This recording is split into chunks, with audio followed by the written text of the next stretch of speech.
Welcome to Might in Motion, where we help you navigate your personal and professional goals to manifest them into your deserved career and life path.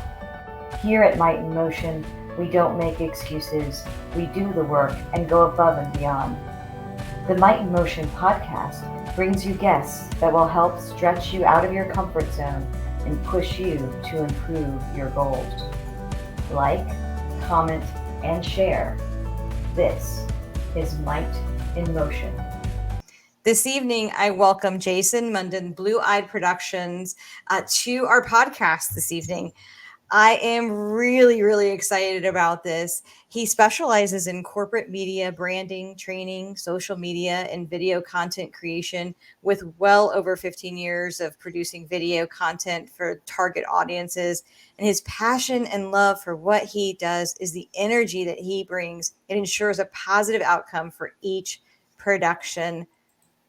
Jason, welcome to Might in Motion. Thank you for having me. This is super fun. I'm excited. We're gonna dig into some fun stuff.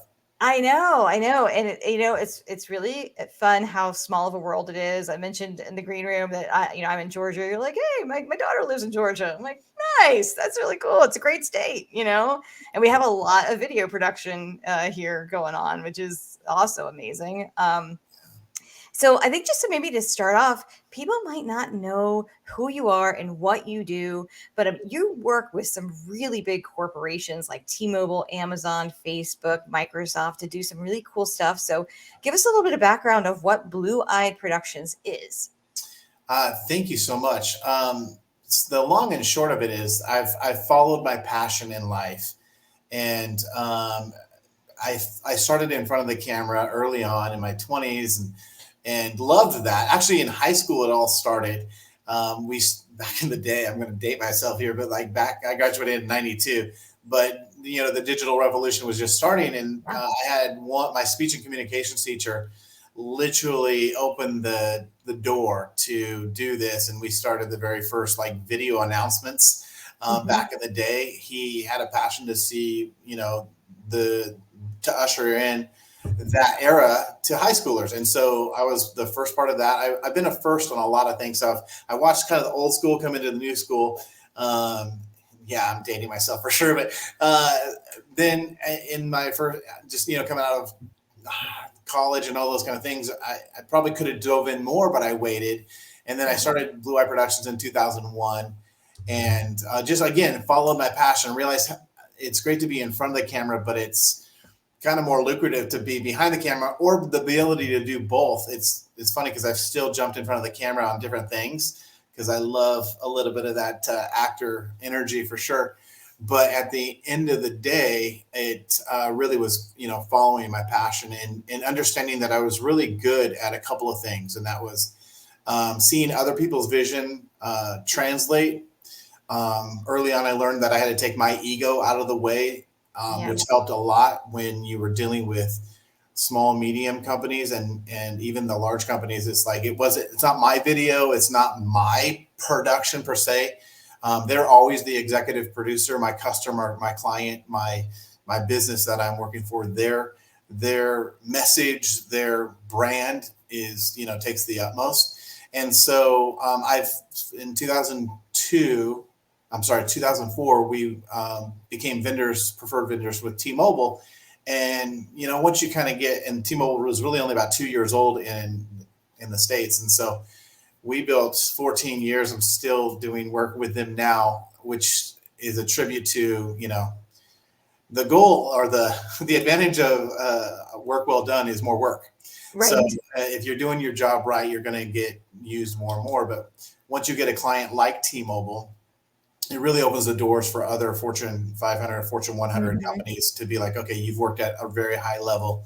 And then being from the Northwest, it's funny, I moved from literally Bellevue, Issaquah, Washington, and moved to California. And I picked up all these clients after I moved. So I'm like, but after you get used to sunshine, you just kind of want to live in Southern California for the rest of your life, which is where I've been. But that's kind of what happened. And then you're able to bring, so what Blue Eye Productions does is bring kind of that wealth of knowledge from the bigs to your startups, to your mid-level corporation sizes, and then of course to other enterprises. And we do that in a couple of different prongs. Marketing videos, not necessarily marketing campaigns like TV commercials and things like that, although we've been a part of that stuff. That's really done through agencies, but training videos, messaging videos, product videos, especially internal stuff. Oh yeah. So there's a lot of that. And great companies, this is a very clear statement that I can make to anybody who's anybody who's listening. Great companies invest into their people, which is another reason why I do what I do. I love people. I'm fascinated by how people learn. I'm fascinated by how people communicate. I'm a studier of communicators. I've filmed thousands of speakers. I've filmed thousands of people. And that's not a lie. It's thousands of people over the last 20 years.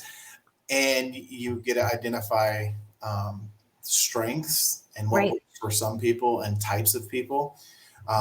So I hope I kind of answered that question with this big nugget of like who and what. Yeah, I mean, you've said a lot of really cool things, and one of them there's actually two that really stood out for me, right? So, I'm 20 plus years corporate America junkie, right? And, when you talk about taking care of your people and following your passion, those two things I think go together, especially in a leadership role. If you do not have the passion for developing others, you shouldn't be a leader. You shouldn't, at that point, you really become a boss. You're not really a leader. You're just a boss. And so I love how you've interwoven that passion you have to do something creative and your passion for people and putting them together. For example, I want to tell a story. I usually do it in PowerPoint because, once again, corporate America. But there are some things that are so much broader. You try to automate it. You try to have cool things that PowerPoint does. And sometimes you've got to go and actually digitize what your story is. You create a storyboard, and maybe you have people doing it or you have animation doing it. But when you're able to take that idea, storyboard it out, then you're able to actually present something for people to consume. Yeah, you're literally using a word that comes out of my mouth so regularly. People don't remember information; they remember story. Yes. So anytime we can wrap story around any kind of learning or training, it all of a sudden becomes very, very real. We're literally writing 5 episodes for some learning and that we're doing with Microsoft right now. But what they're finding, and the Wall Street Journal actually just released this the other day. It's super exciting for us because it's getting recognized, but Microsoft has actually just said they prefer learning like this Netflix style episodic learning. And we're excited to be at the tip of the sword on this stuff because people remember story. And if they can identify and see themselves inside of a story, they're like, okay, I get that. I get it. And it hits people at different levels. Like, oh yeah, I need to take a breath before I jump into this next meeting. I need to do a little self-care right before I do this thing. So if you can show those moments like you would be watching a television show, it's amazing what you can communicate through story. And so I love that. Well, because story equates to emotion. And you don't remember, I don't remember how it felt when I skinned my knee when I was, 7, but I remember how somebody made me feel. Yeah. Right. Exactly. And so that's where it starts to resonate, I think, with folks. I think it's really cool that you've been able to take that and you're doing something so creative that helps people in their day-to-day lives, which is pretty awesome. Yeah, it's super fun. So how do you, a lot of times people say, oh, I have a passion for doing something. And then they start feeling burned out. They're like, well, my passion's gone. I don't want to do that anymore.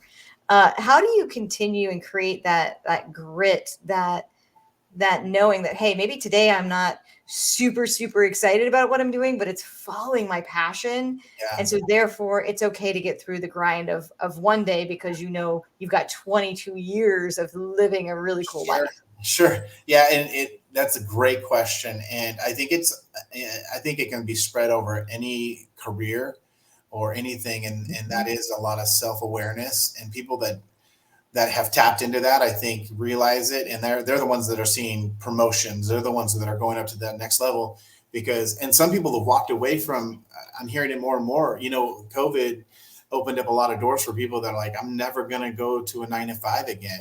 Right.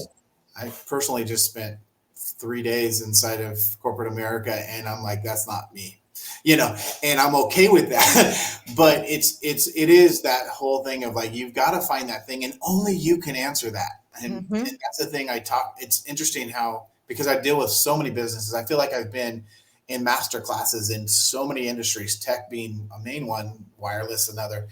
But it's interesting to me that you see the people that have the passion for that one thing, especially when I'm working with the smaller businesses, the startups, and or the mids that have been around for 10, 15 years. They're living their passion. They're living Right. those things. And I can't even tell you how easy it is to work with those people. Right.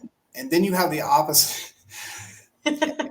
but that's a whole nother storyline. But it's where I'll go into a major corporation. They literally say, you tell us what you need. And I'll go to a mid-level who really needs what we have or what we can do through video. And they're like, well, I think it should be this way. And I'm like, really? Okay, then. It's a whole nother thing. But back to passion, like that's it. And I encourage people to get coaching, do the thing. I work closely with a couple of amazing coaches, both male and female, that really can open up. I have a personal coach right now, and we mind map, and he's not even in my world. He's not in my world. He's not in video production, right? I have mentors for that, and I follow people, but there's nothing. And I go back to what I just said, which is absolutely nobody can tell you what that is except for you. And if you follow that internal thing, that's like, that would bring me happiness, and that would be something I could do for the rest of my.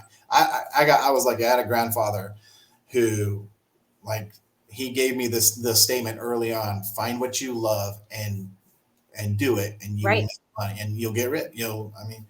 Everything else will come in line, because you're creating that heaven on earth, right? Because you're doing what excites you.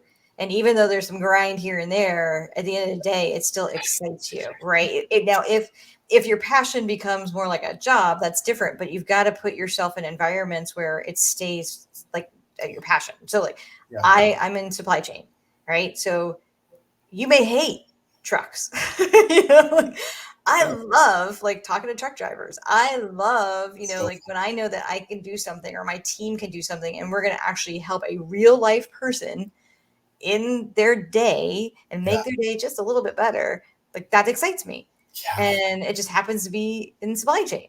Right. Yeah. And so I think that's really cool. You kind of mentioned something and you walked away from it, but I'm going to come back to it. And that's the whole, you're in a meeting, you're talking about how to do stuff, the options, things like that. And you're the expert. And you're coming to the table as the expert, but sometimes people don't want to hear from the expert.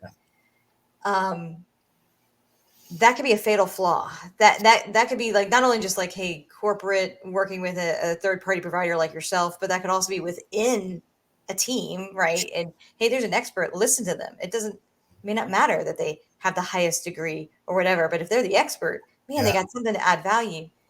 How have you maybe helped others open up their eyes and their mind to the fact that there is value in listening to the expert at the table and just listening? It's so good. So I start internally, and I hire experts in my field. So I think I'm a great camera guy, but my guys that I shoot with are 10 times better than me. Right. So, and this is what I find, if there's one thing that I do a lot of, is I talk with experts and I help experts explain what they do. Yep. So, I really do think it starts with great listening. I know you can hear people, but when you listen, and then as you put that listening through your own filter, pull out those key things that you're doing. But you gotta be able to listen. And I really truly believe ego plays a part, and we see it especially with salespeople. Interestingly enough, is part of what we're writing, but sales types will have their ego involved. I'm like, I don't have to do it that way. I'll do it my way. And I got this figured out. Well, what you did is you just negated half your team that could have helped you and supported you and made you even better, because they're an expert in this particular thing. And because you sidetracked that, doing it your own way. Yep. Or trying to do it all. Or trying to do it all. Yeah. right? Like a lot of times, especially if you're moving from an individual contributor into a leadership role, and you've done that, right? You were the guy behind the camera, now you're the guy who runs the production, right? And so how did you make that transition from going from this is my part, like even like being in front of the camera, here's my part, my job is to play this role and to learn this line, and now you're orchestrating everything. That's a big switch. Oh my God. You actually just teed me right on up, because it is about playing roles. And I decided I wanted to play the role of producer, not just because of the cash flow, but it's interesting in my industry, especially us guys that are not in the, and I do have a foot inside of like Universal Studios, Hollywood. I do have a foot in that door, and it's super fun. Don't get me wrong. But, I'll play a role on my friend's team as like, second AD, or all, it really is about playing roles. And as you grow from a cinematographer or a cameraman to like, oh, I'm going to take on this whole client or project, it's that learning, but then seeing yourself as that role and then doing those things. Somebody smarter than I had a really great, and just losing track of her in my mind, but it was like, start acting and being who you want to be, start dressing that way, start walking that way, start talking that way. And I very much did that early on, because I'm not a control freak, anybody who's around me, but I am a producer. I am addicted to getting the job done, delivering the final. I love being in the room when the people see it for the first time. That's my drug.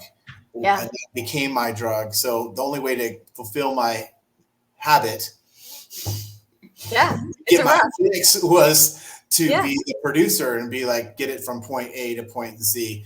And it's still fascinating to me to take something that's in someone's mind, their imagination, to thing. And again, I'm not artsy fartsy.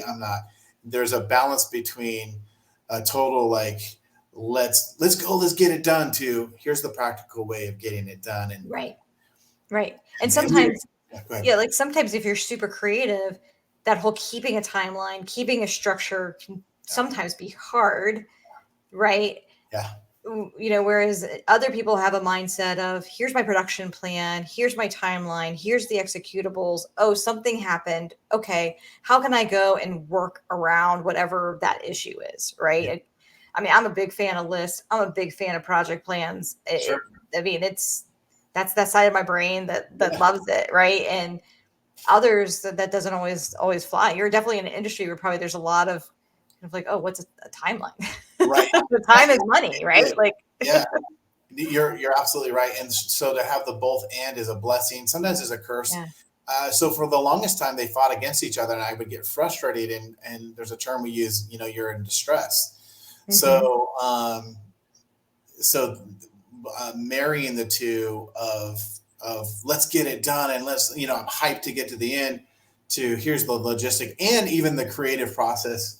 And so leaning into what's the practical versus the like whatever. There's a statement that I like to use. It's from a movie, an old movie, but it's called I think it's called The First Night, with Richard Gere and Sean Connery. Shout out to Sean Connery. But it says this, that there is peace only found on the other side of war. So there are times when you have to have those moments, right, of grind, of having conversations with people that are uncomfortable.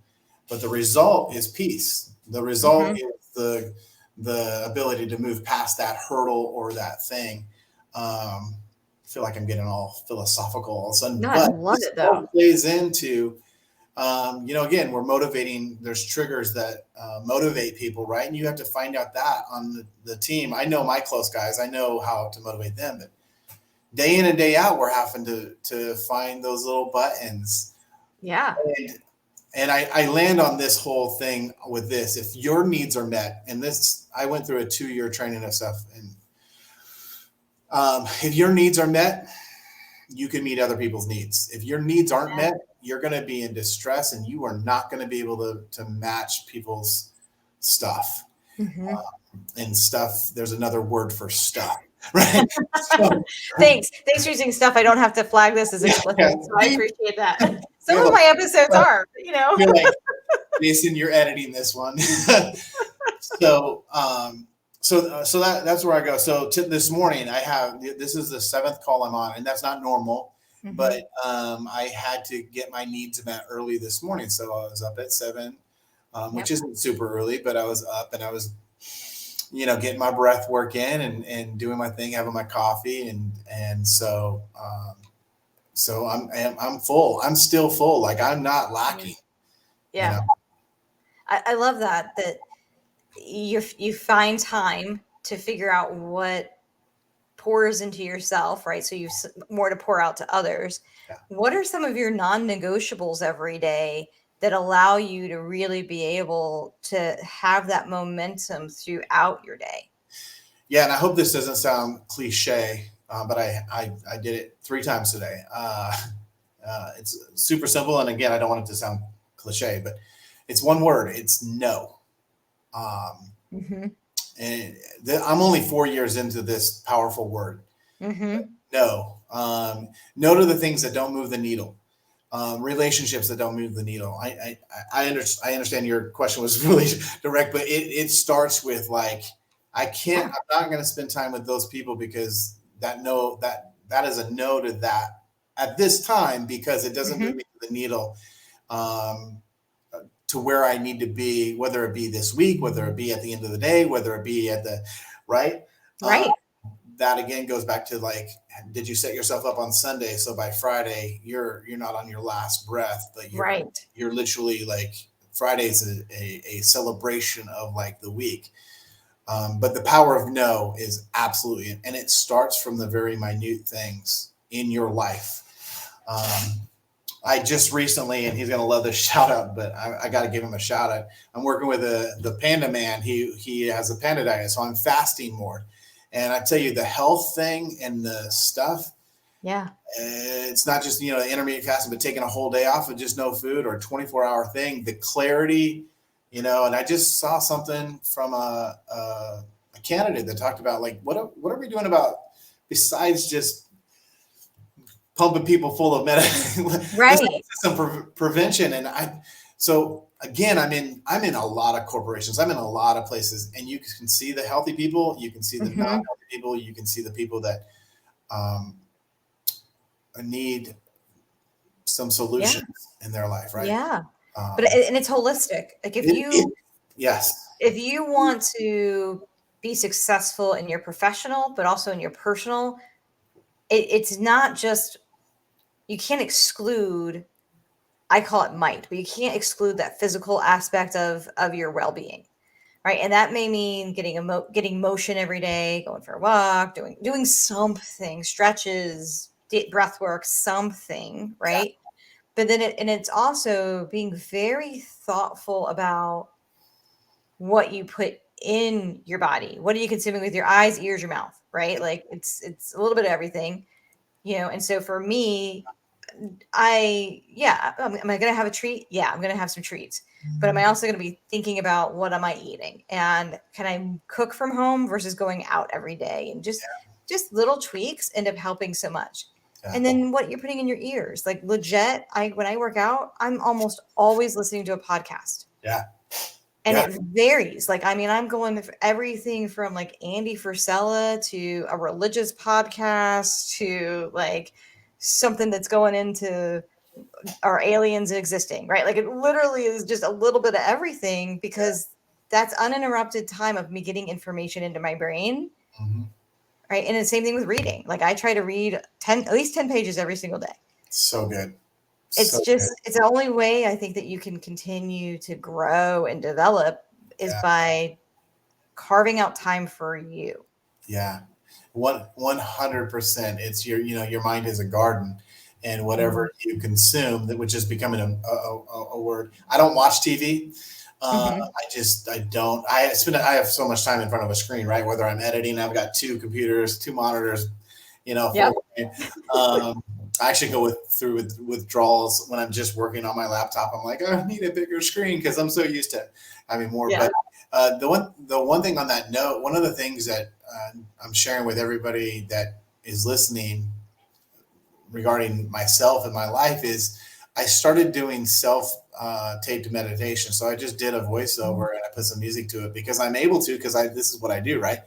But I'm telling you, it's super natural. There's something about your voice in your ears as you do like a 10-minute walk that just, and it's lined out. It's the I am, and the I wills and the I wills. And a strong mind, I'm telling you, there's just something about it. And I've just seen such a big thing, right? And it's writing people, just writing the 10 things that you're most grateful for. I don't deal with depression, negativity.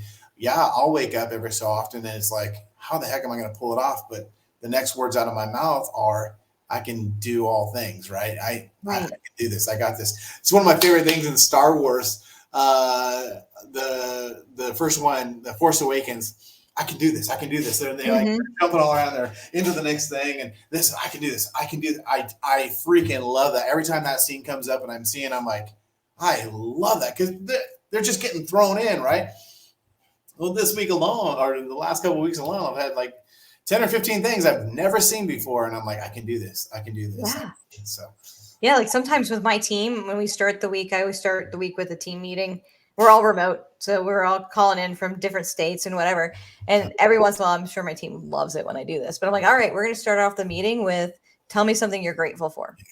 So I don't want to hear like all the negativity going into the week and this person may be mad. And nope, tell me one thing you're grateful for. mhm. It could be anything. It could be that you just woke up today and you have air in your lungs. Yeah. But So you can good. kind of tell if your team is starting to go down a more negative path. And to me, that was like the easiest way to just, let's change the energy.